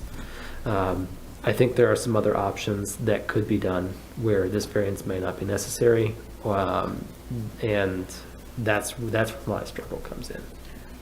Given the fact that the building is already in the site triangle, and the fact that it's the secondary entrance, like it's not even really an entrance on the property. He stated that they're going to use it when there's semis blocking the main entrance on the north, and given that it's chain link and somewhat opaque, I do not have a problem with this variance request. Those add up to this is necessary for the site to me. I have a comment to make. If we move the fence back on the south side of the drive, the property line where we're encroaching the triangle, we still are gonna have parking spots there. And somebody's gonna back out of their parking spot and have the same amount of danger pulling out onto the road as if the gate was being used, whether the fence is there or not. The fact that the gate is 17 feet from the corner of the building gives you the ability to come out to the road edge Right. to see traffic before you proceed out of the drive, with the fence there or not. And we already cut the driveway there for the gate to be in the middle, so you have plenty of room from the building edge to see oncoming traffic. Thank you, Mr. Sperry. Member Field Foster. I actually agree with Mr. Shorkey. And I think for the most part, because the fence is chain link, and so you can see through it. I mean, I'm looking at this fence right now that's there, and I can see through it. So I think at the end, the fact that the building location where it is, there's not a whole lot you can do as far as moving that fence without butting up against that building. And so I am, I think, less inclined to have a problem with that component. I had one when I thought the fence was actually solid in the sense that you could not see through it, but less of one now that I know you can actually see through it. I think the other piece as far as closing off the driveway, especially when you've got semis coming in and out, it's just in my mind as I'm thinking about it, maybe this isn't the case. And you can correct me if I'm wrong, but it seems like you'd want to have more than one entrance, especially if there's a situation with one of the semis, and you don't necessarily want to have the cars going in at the same time the semi is trying to back in. That itself seems to cause, in my mind, some safety issues. I know I don't want to, have to deal with a semi if I'm any way possible to avoid it. So I think I agree with Member Shorkey on that issue. Thank you both. Member Hendrickson. I could maybe get there if, and Keith, you might be able to tell me if we can even do this. If we can stipulate in the motion that it be a chain link fence or similar that provides Oh, absolutely. adequate visibility Yeah. and this is where it gets trickier, so hang with me, remains clear of obstruction. Because, Okay. a chain link fence does me no good if you back a dumpster up to it and you can't see through it. You know what I'm saying? So I just Well, want Are to you make, saying like long-term storage, or, I mean, I guess in terms of enforcement, I'm just trying to think of what you're trying to get at. Yeah, I mean, I think, are you talking about structures, or like if I'm looking at the picture right here, I'm seeing it overgrown? so, which is yes, causing- that's an okay. issue for me. Okay. In addition, I've seen instances where chain link fences have had like an opaque fabric of some kind placed behind it. Long-term issues like that, that's what's getting me hung up about it, right? Because you could put a chain link fence in and then make it pretty opaque. And if the goal here is to provide clear visibility through, so that vehicles coming in and out can see, I would be concerned about that kind of material being used. I'd support it. Okay. All right. I think if Mr. Sperry understands, I think what Member Hendrickson is saying regarding the material of the fence, you've confirmed with us that the chain link was what was ordered. But when we look at the site picture, with it overgrown, with anything leading up to it, and specifically nothing that would create that site issue. So keeping it as an open open chain link where it wouldn't become a site obstruction, I think is what we're looking I'll use towards. your projector. And just, I know that this is the photo that's in your packet, Mr. Sperry, is from when the property was Previous. purchased, not Yes. as it stands now. Is that correct? We clear cut the entire perimeter of the Fantastic. parking lot. Much nicer. There we go. So, We can see. I have, Okay. I have pictures of what we intend to do, and I think it will answer all of your questions. Yes, thank you, thank you. Quite quickly. Okay, great. Thank you. So if you look at this picture, if I can get it all in here. That is Turn it the back ro- around one more, no, other way. Okay. There we go. Okay, so that's the road front. Yes. The dumpster's there because we were working on the parking lot. We have a enclosed with slatted dumpster enclosure, gated, all the way to the back of this side at the end of that concrete pad that the dumpster's sitting on now. Pushed off of Don Avenue. Yep, so the dumpster doesn't have to be there. That Fantastic. solves that problem. The tree line, we've taken care of all the way around the entire perimeter of the property. Fantastic. And there was it's probably 24 to 30 inch tree right there in the corner. Yep. That's what you see in the original picture that we sent you. Right. So, I think that takes care of those two problems. Yeah. This picture actually shows, it's hard for me to There you go. Yep, this way. That's the back lot, that's the pole barn structure, and that's the dumpster pad there. Okay. And then you have a concrete approach that goes all the way to the fence at the front of the road. That's the picture I showed you before. Great, So that's how far it puts the dumpsters off of the road front. great. Yes, that certainly helps. Thanks, Mr. Sperry. Okay, on that note too, I think with that friendly addition from Member Hendrickson, I can meet criteria 5. Criteria 6 would be granting the variance will not adversely affect adjacent land or essential character in the vicinity of the property. I can meet that criteria. Criteria 7, conditions pertaining to the land or structure are not so general or recurrent in nature as to make the formulation of a general regulation for such conditions practicable. I can also meet that requirement. And finally, criteria number 8, granting the variance will be generally consistent with public interest and the purposes and intent of this chapter. And I can also meet that criteria.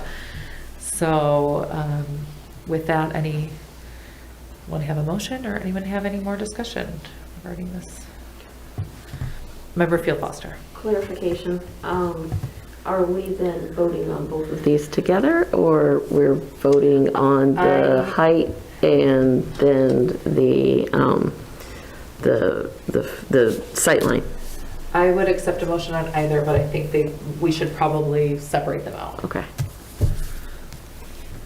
So, anybody got anything for me? Words are tough. Words are hard, it's late. All right, Member Hendrickson, go ahead. I move to deny the variance requesting 1 foot of additional height relating to section 86506 in ZBA case number 21-11-10-1. Okay. Second.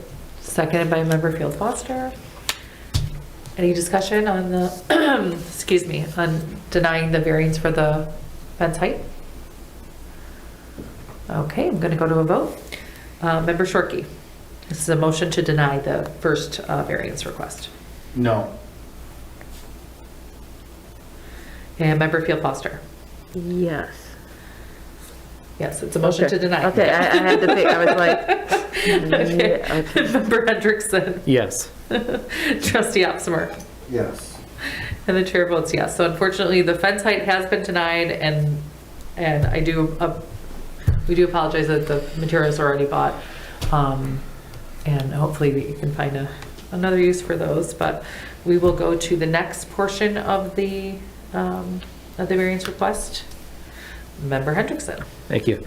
I move to approve the variance in ZBA case number 21-11-10-1 relating to section 86-474 subsection 2 with the condition that the materials used for the fence be chain link and that the site is unobstructed in perpetuity. I would support that. All right, support Member Shorkey. Any discussion?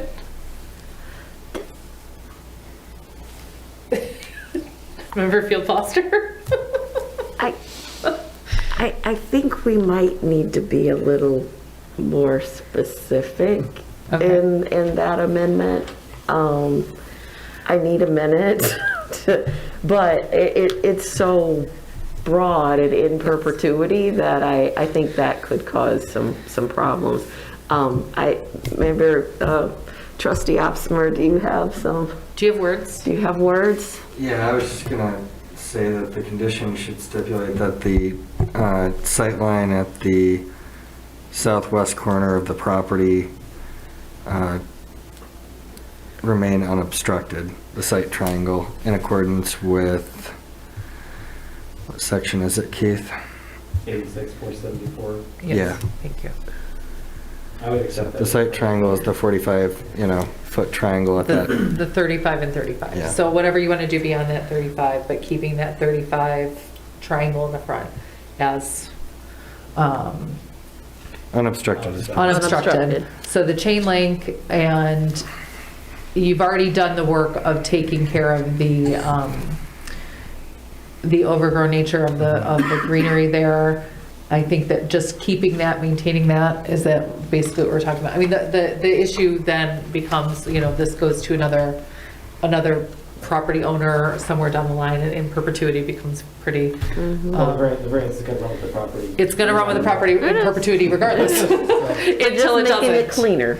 Just making it more specific, I Yes. think is good. Okay, so we have the motion to approve the site triangle variance with the friendly amendment of a chain link material, and with keeping that 35-foot site triangle unobstructed. Correct? So you're saying the first 35 feet of that side of the parking lot's unusable? You can't park a car or anything there? Not unusable, so Yeah. that It's this, unobstructed from something other than the fence. It's not. Well, He's thinking that you're meeting the fence. So like, no. you're thinking like debris or any. No. I'm thinking Any- permanent obstruction, yes. right? You can't, we're asking not to like put an enclosure for your dumpster there and leave that there permanently. Right. That's the intent of the condition. Or any plantation or vegetation. Correct. Yeah, So- if you had a car temporarily parked there, that wouldn't be a permanent obstruction. Permanent Right, obstruction. so maybe it needs to say permanent You could use it for obstruction. parking, but you couldn't use it for your dumpster. The problem is that the section of the ordinance that you're being exempted from is pretty broad. It includes all manner of plantation and vegetation above like 3 feet. So you're getting this very broad, and so we're just trying to rein it back in a little bit. So Just so it's more clear. no permanent, Keith can work up the language in the official documents, but no permanent obstruction within that site triangle, but certainly, that would be like an appurtenance that is affixed to the ground or the earth of some kind, right? We're painting parking lines on that concrete pad Friday for the first 40 feet.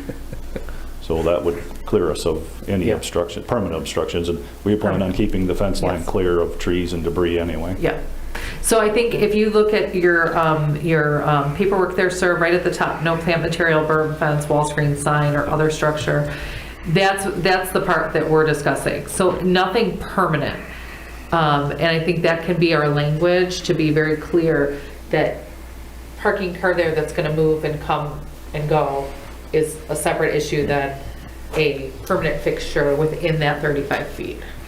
Shouldn't be a problem. I just want to be clear so I can tell the Yeah, owners absolutely. And we want to exactly be what our clear so that restrictions are. it's easy to maintain that and not have questions as Sure. far as what it is. So I think, so I will rephrase, the motion is to approve the site triangle variance with the friendly amendment of chain link fencing and the site triangle remaining unobstructed from permanent obstructions or permanent additions to that 35 feet. And I triangle. would clarify that it's a condition, not a friendly amendment, although it has been A condition. accepted as a friendly Okay, amendment. and a condition to the motion, or to the variance, I Yes. should say. Excuse my language, words are very hard at this point of the day. Okay, so this is unless we have further discussion on that condition, vote to approve the variance on the site triangle? Member Shorkey? Yes. Member Field Foster? Yes. Member Hendrickson? Yes. Trustee Opsmer? Yes. And the chair votes yes, so that has been approved. So you can go ahead and put your fence in. Great. Stripe your And- parking lot. And stripe your lot. We thank you for being patient with us, Mr. Sperry, and wish you the best with it. Thank you for your time. Absolutely. And I would just open the floor to public comment to anybody else that's here that would like to speak this evening. Seeing no one rushing up to the podium, I will go ahead and close public comment and open board member comments. Oh, I'm sorry, actually I cannot, because we have more business. Okay. Before we get into board member comment, I have closed public comment. We will get into our final bit of business, which is the 2022 meeting schedule. And hopefully everybody got a chance to look over that. We are going down to 1 meeting a month, which was suggested by Tim, which I very heartily said, I think that's a fantastic idea. And I think that all of us can agree that that will help streamline and get our ZBA business to be a little bit more efficient. So that being said, if everyone is in agreement with the dates as proposed, we will take a vote to approve this resolution for the 2022 meeting schedule. Yes, Member Hendrickson? I'll move to approve the calendar as presented. Fantastic. Trustee Opsmer? So this is, we're looking at the second Wednesday? Is that how it's structured? Second Wednesdays, yes. Okay. Do you have another? I meant to bring this up earlier. I've been double booked just due to board appointments, Right. and Land Pres meets on the second Wednesday. My apologies for not getting on this sooner. In speaking to Director Schmidt, I'm just curious if we could stick with, and I guess Mr. Chapman should weigh in too if he has any conflicts with the fourth Wednesday. The 4th or the 3rd? Okay, the 4th. That's our meeting schedule, right? Second and Is fourth. 2nd and 4th, yep. So- Member Hendrickson? So that would probably put us having an issue in both November and December. Yep, Yeah. Because that would be the holiday period for those months. yes. But if we could maybe move it to the 4th for all the other months and leave it as the 2nd for November and December, that would probably put us in a better position to not lose out on 2 whole months. Yep. So I'd want to go back and take a look to see what those dates specifically are, because there could be other holidays or other conflicts that I am not aware of at the moment.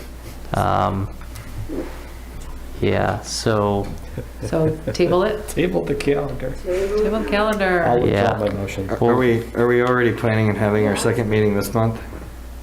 yeah, so we're going to have our meeting December 10th. There's no second meeting in November because of the holiday. Because of Thanksgiving, there's only ever one Yeah. meeting in November and one meeting in December. In December, yeah. So December 10th is the next meeting. But we have to have an agenda for next year approved at that meeting, so. Yeah. As far as I know, we're having a meeting. But yeah, that's not for sure yet. I don't mind coming here for 5 minutes to approve the calendar. Yeah, yeah. Okay. Keith is like, can I just go home? Yeah. He's like, Okay. can I Yeah, not? let me I'll put together a new calendar and then we'll bring it back in December. We could theoretically do that meeting virtually, could I we was gonna not? say, could we do a Zoom? Potentially. If there's no yeah. other business. It's possible. Okay. So the only board or commission that meets on the third Wednesday of every month is the CIA, and that meets at the fire station. Okay. So this room is available on the third Wednesday Yeah. too. So, I mean, that's what we're gonna have to look into. I mean, we're trying to, Third. space everything too, because we have township board, planning commission. I mean, we have other meetings that we have to prioritize too, Okay. so. Yeah, the first Wednesday is environmental commission. That's off the table. They're in this room. But the third Wednesday, the fourth Wednesday, and the second Wednesday are available. But I would like to resolve my conflict on Yeah. second Wednesday of every month. Yes. Okay, yeah, we'll look into it. All right. Okay, so it's 2022 schedule tabled, and we will hopefully, we will resolve it by our December 10th meeting, or resolve it at our December 10th meeting. Bless you. All right, in that case, there is no other notes on our agenda, no other items on our agenda to discuss. So we'll go into our board time, and anybody that would like to speak during board time. Yeah. Member Shorkey, go for it. So, my family and I are moving to a new home in 2 days. And it occurred to me today that while I think I could maybe back in the day hit a golf ball into the township from where I'm moving to, it is technically, that golf ball would start in actually Clinton County. So I realized today, oh, I'm moving out of the township, and unfortunately this is going to be my last meeting, as I don't meet a residency requirement anymore. Well, as of right now I do, because I'm in a Fairfield Inn. But in 48 hours, I will not. Thank you for allowing me to be here at a very dark time in my life. This has allowed me to keep my connection to my land planning career, and it has been paying off. And I've learned a lot, to be blunt, more than I thought I would. Being on this side of the table was kind of new. And it's been a fun, interesting experience. Thank you. Well, Member Shorkey, you filled in when we needed you the most, and you have been a great full member of the board for these past few meetings as well. So we appreciate everything that you've done in your life here on the ZBA. Thank so you. very appreciated, and your perspective is always refreshing and well stated. So I do appreciate that. And we will miss you. Thank you. All the way over there in Bath Township, but we know that you're gonna be good in your new home. So thank you for your service. You're welcome. All right, Keith has one more to add. Yeah, so that brings up a good point. Yes. We also have 2 alternate positions that are vacant. So, So do we not have Member Newman anymore? right, so we're Okay. gonna need 3 Three people on the Yep. board. Okay. So people at Reno's. Renosies, If hello, we're looking at you. If you want to you've come been join this enjoying- fun. Yeah, you can be on the other side of it. Yes, come join us. Look at how much fun we have. I've informed the supervisor that we need 3 appointments now, so. Yeah. We appreciate it. Well, I'm glad I said yes, that earlier today Keith had notified me that I'm up for reappointment, and I didn't think he knew that maybe you did. You're like, gosh, I hope she says yes, because I said yes, of course I'd like to be reappointed. So I won't be going anywhere, so you guys can't get rid of me that quickly, but we are looking for 3 more people, so.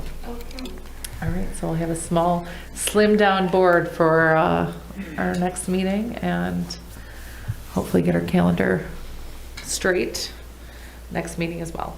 So on that note, if nobody else has any board comments to make, I will adjourn our meeting. Thank you very much. My apologies to the minutes taker for my inability to speak tonight. This is going to be a tough one, because